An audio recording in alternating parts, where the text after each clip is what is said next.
Pamela Anderson is criticized in HuffPost article for criticizing the new feminism wave. Democrats are apparently going to attempt to impose articles of impeachment on President Trump and try to remove Justice Cavanagh from his seat on the bench.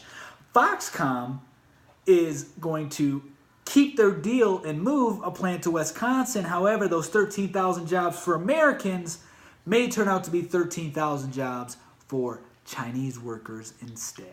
And lastly, Emmanuel Macron, the president in France, calls for the creation of a true European army to defend against Russia and the U.S. in an article from The Independent, which that title is extremely misleading once you read the article. All right, starting off today, we're going to be talking about Pamela Anderson. And she had an interview with Australia's 60 Minutes in which she said, I think feminism can go too far. I'm a feminist, but I think that this third wave feminism is a bore, and I think it paralyzes men. And I think she is 100% right.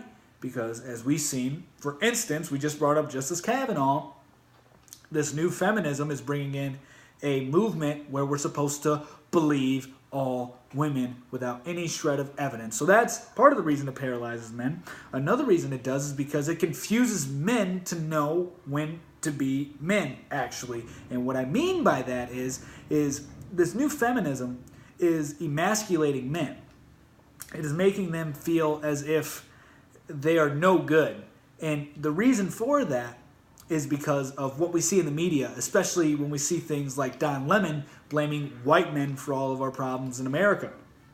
And especially when we see women bashing men in general when it comes to anything really, and claiming that we have a patriarchy in America, which isn't true whatsoever. Men do not run everything in America. And if a woman is good enough and she has the drive to do so, she can become a president of the United States, she can become the CEO of any major company, she can start her own business, she can do whatever she wants to in America, because this is the land of the free, baby, and women have equal rights as men. So the new wave feminism is complete hogwash, and I believe is an attempt to introduce a totalitarian state and try to create equal outcome for every citizen in America, which will be devastating and completely destroy everything this country has worked so hard at building.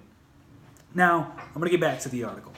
So, they also call her they also state that she's blaming the victim when it comes to the Harvey Weinstein accusers. And the reason they say that is because apparently these women were invited into Harvey Weinstein's room, and he would open the door half naked. And then Pamela Anderson quoted this in the HuffPost. My mother taught me, don't go to a hotel with a stranger. If someone answers the door in a bathrobe and it's supposed to be a business meeting, maybe I should go somewhere else. I think that some things are just common sense. Or if you go in, get the job. And she said that with laughter. And I think she's 100% right. How doesn't that make any sense? If you open the door and you see your boss, a man in power, and he's half naked, and you're even a semi-attractive woman, then what do you think's going to take place there? Seriously.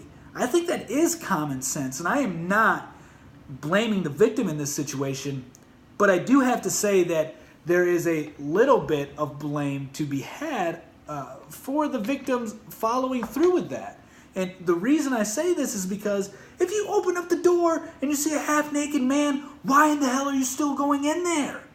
Why? It just doesn't make sense to me. And I think she illustrated that perfectly. And I'm not saying that we should look to Pamela Anderson for any kind of cultural advice or political advice. But what I'm saying is that I think she has a point here. I think she really, really does. But because she's going against the narrative, they're calling her anti-Me Too movement.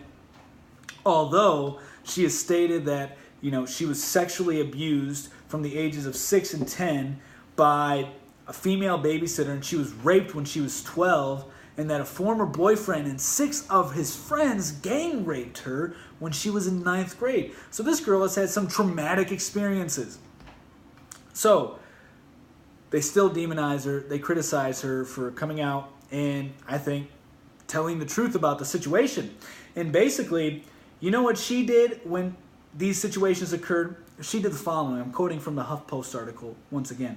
"We naturally blame ourselves. You somehow think that you are to blame, but I learned to never put myself in those situations again. When I came to Hollywood, I, of course, had a lot of offers to do private auditions and things that made absolutely no sense. Common sense. Don't go into a hotel room if someone answers the door in a bathrobe. Leave. What you're getting into if you go into the hotel room alone." And she is 110% right. Now, let's touch back on where she said we naturally blame ourselves. I know that that's a common theme amongst women who have been sexually abused, at least so I hear. I don't have any firsthand experiences from, fortunately, any women in my family or anything like that. But from what I've read and from what I hear, that they tend to do blame themselves. And the thing that I like in what she said here is that she figured out how she can keep herself from those situations again, which she is not being a victim in that case. She's trying to overcome that situation and say, all right, this happened. Let's never let this happen again. What can I do to prevent that? What in my control can I do to keep me from falling victim to this again? As opposed to just blaming the person who did it, which rightfully you should. I mean, you definitely should. Not saying you shouldn't, but just blaming the person who did it and then feeling nothing but pity for yourself. I know that this is a very difficult topic, and probably my opinion on this is very unpopular, but I think women should definitely come out, especially when men of power abuse that power and try to use sex as a bargaining tool for the woman to reach a higher position in whatever industry it may be in. However, I do believe that in some scenarios, especially the one that's being described with this Harvey Weinstein scenario, at least with some of the women, is it could have been completely avoided if they were to not go into that hotel room with a half-naked dude answering the door. In those instances, I believe that maybe the victim in that situation could reflect and say, you know what, maybe I shouldn't have done that. It's not my fault necessarily that I was raped or sexually abused. Maybe I was just naive to the whole situation. But moving forward, I know not to ever do that again. But she's being demonized for this in the HuffPost, which I don't really understand why. I think what she's saying is good. And like I said, I don't think that she deserves to be on, to have a pulpit when it comes to politics or anything cultural, because who wants to take advice from Pamela Anderson when it comes down to it? You know what I mean? But she did say some right things here. So I have to agree with what she said, and I think that she was treated a little unfairly in the article, especially with the title. And yeah, so that's the article for Huffington Post. And segueing into the next topic is the article from the Daily Caller, where it states Democrats will use the power of the House to impeach Trump and Cavanagh and vindicate their view of government, says Justice Napolitano. Now, he is a senior judicial analyst on Fox News, and he stated that if and when the Democrats take back the House, they're going to try to impeach President Trump and take Justice Cavanagh, off of the Supreme Court. They're going to do this to vindicate their view of government. Now, there are some reasons to believe this. First reason is that the House Judiciary Committee, if the House wins, if the Democrats win the House, that means the ranking member, minority member, Jerry Nadler, will then become the chair of that committee. And some of you may be going, okay, I don't know who that is. Well, last year, in February, I believe, he sent out a request for inquiry, which essentially means that he was trying to deepen the investigation on the Russia collusion conspiracy theory that the left has put about, and also see if there was any obstruction of justice and see if there was any ethic violations as far as investments in foreign governments on President Trump's behalf. But what it appears that he will be going after, if he is in the judiciary, if he's the chair of the Judiciary Committee, is to try and get President Trump on obstruction of justice charges on firing James Comey, the former FBI director. Which I have to add one thing before we continue with this article. If the House, which more than likely will turn blue, because all they need is 23 seats, and yesterday's 538 polls showed that there's an 80% chance Democrats are going to pick up anywhere from 21 to 57 seats in the House. So, yeah, more than likely they're going to take back the House. But the Senate will more than likely remain Republican with maybe a seat or two picked up by Republicans. So, if Nadler does propose articles of impeachment, the only way for this to go anywhere is if, for one, it could pass the House and then hopefully pass the Senate, which it wouldn't, because then it's going to be a Republican-controlled Senate, and they're not going to impeach President Trump. So it would get nowhere. But what I think they're going to try to do with these charges on President Trump are chumped-up charges, I would say, is try to assassinate his character as they did Justice Cavanagh, and attempt to get the majority of the nation against President Trump as an individual, as opposed to what he's doing in the office and no legality issues. Just try to, like I stated, assassinate his character and persuade public opinion that way. So essentially enforce mob rule is what I'm saying, is what they'll try to do. And then by doing that, they can potentially strong arm some Republican congressmen and some Republican senators into following through with impeachment charges, even if they're chumped up.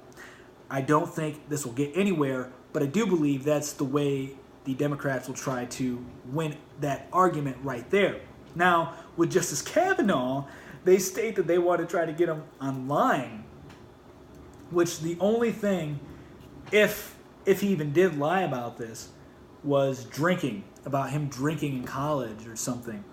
And if that's the only thing you have him lying on, and you want to get him on perjury for saying he didn't drink than saying he did drink, if that isn't even true, that he did commit perjury, well then, who in the hell's going to care?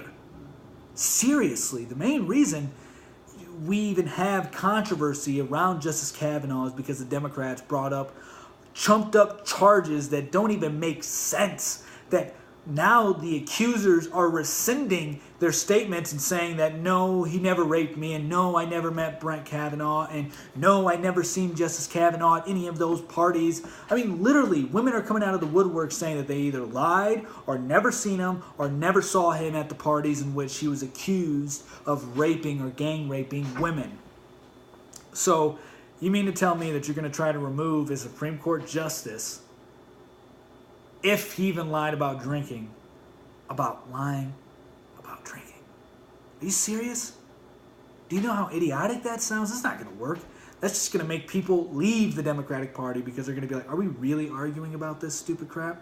Seriously, people aren't stupid. Americans aren't stupid. We can see through the BS and people just fighting for power, and that's exactly what the Democrats are trying to do right now. They're just reaching. They're reaching. And the reason they're reaching, in my opinion, is because this administration has done so much to try to eliminate the deep state. They have tried to call them out when they can, and also calling out the media on their hypocrisy and double standards. I'm not saying that this administration is perfect, nor am I saying that they are honest 100% of the time, because I would be lying to you if I said that President Trump never lied, because that man lies a whole lot. There's no denying that. But I personally think that if they do win over the House, and they do impose articles of impeachment that they're trying to get mob rule to basically strong arm the Republican congressmen and Republican senators into agreeing with the impeachment articles on the threat, based on the threat that they may lose their seats if they don't go with it, because the nation is in favor of the Democrats' point of view as opposed to the Republicans' point of view.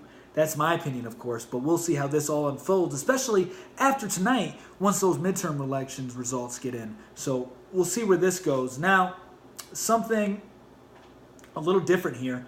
The Foxconn factory that was supposed to be coming to Wisconsin and bringing 13,000 jobs and also get $3 billion in subsidies.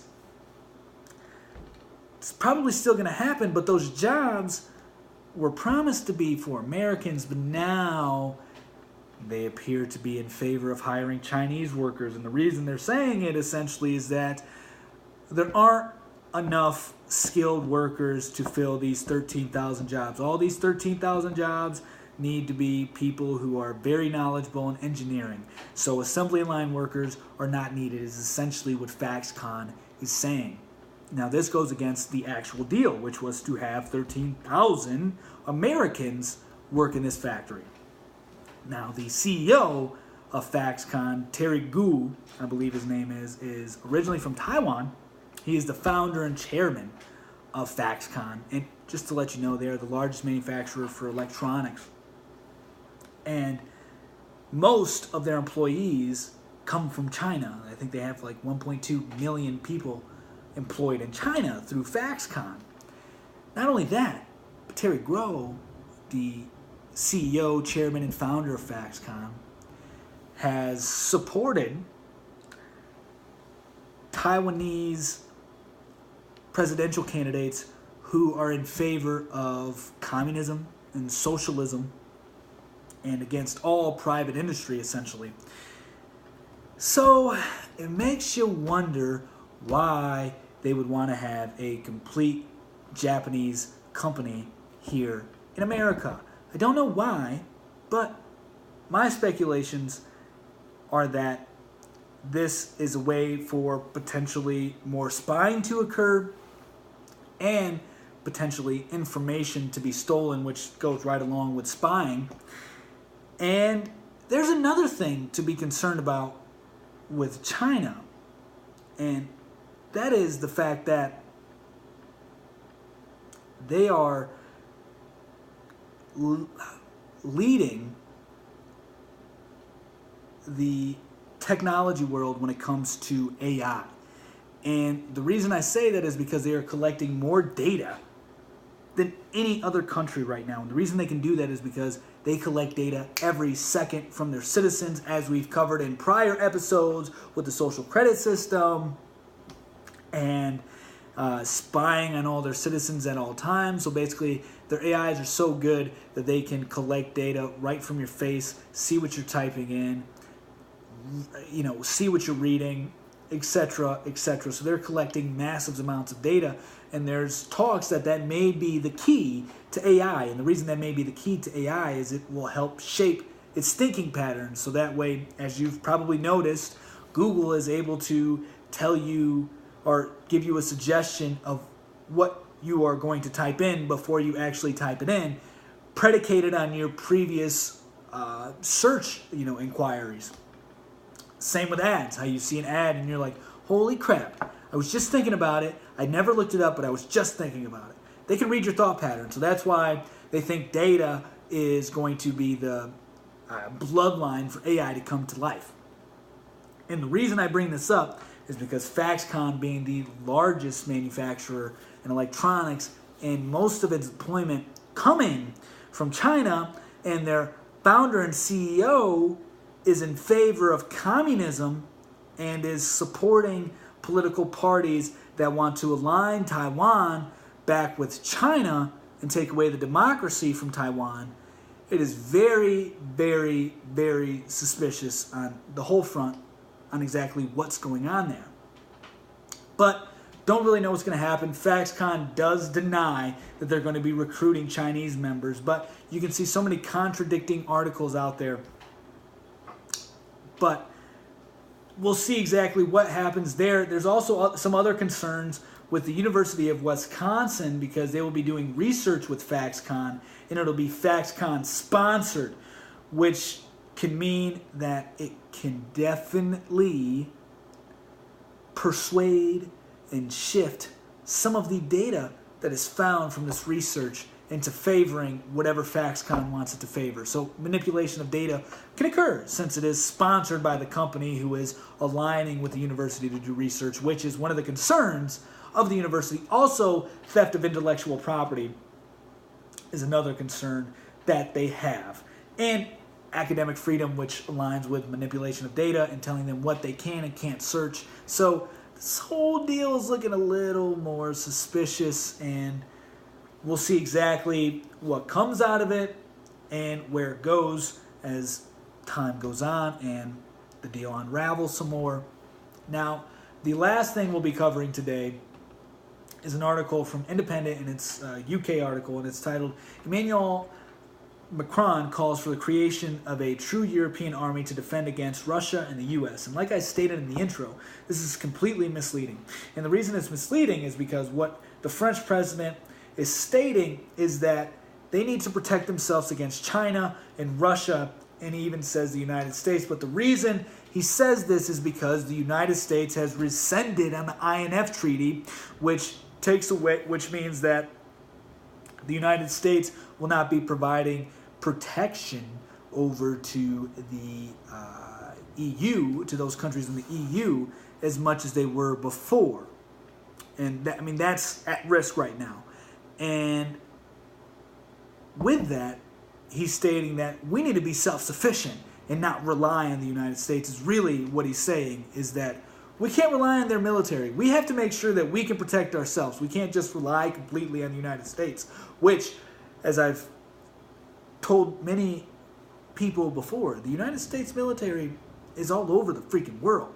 And it helps out more countries than we realize, and that's why the budget is so huge, because we help kind of maintain, even though it may not look like it, we help kind of maintain the peace. Although there are instances where we see that we don't really help, like in Afghanistan, Iraq, the Middle Eastern countries.